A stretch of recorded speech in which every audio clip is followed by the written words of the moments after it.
Converge tinalo ang Ginebra. Lumamang ng hanggang 17 ang Ginebra. Matapos ang first half, pero may biglang sumapi na kamalasan sa Ginebra. Dahil nahabol sila ng Converge, at natalo pa sila. Parang lumipat ang Never Say Die spirit ng Ginebra sa Converge. Tatlong sunod na panalo na, para sa Converge.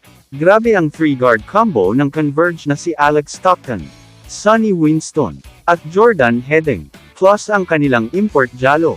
Sa pangunguna ng malakas na laro ni Alex Stockton sa third quarter, na umiskor ng 17, sa kanyang 22 puntos.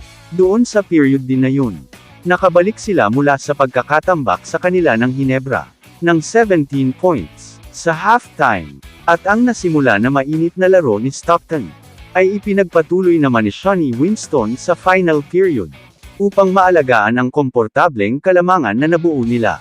Nakapag-rally pa sa dulo ang Ginebra, kung saan naidikit nila sa 95-91. Wala nang 2 minuto ang oras na natitira.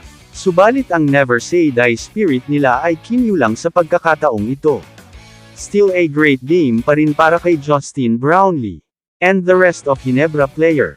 Mahirap talaga na, nawala sa kanila si Japet Aguilar. Especially with a big import, like Check Jalo. Converge is getting most of the rebounds. And no center like Japet to stop on the other side. Hirap na hirap ang Barangay Ginebra makasecure ng defensive rebound. Kontra sa big man import ng Converge. Malaking kawalan talaga ang pagka-injured ni Japet Aguilar. Ang ganda din ng ginawang adjustment ng Converge sa second half. Talagang dinikdik ang size advantage nila kontra sa Ginebra. Kamusta mga idol? Sports Zone PH para sa sports news and update. Kung bago ka pa lamang dito sa channel ko, pindutin mo na ang subscribe button at notification bell para lagi kang update sa mga sports news.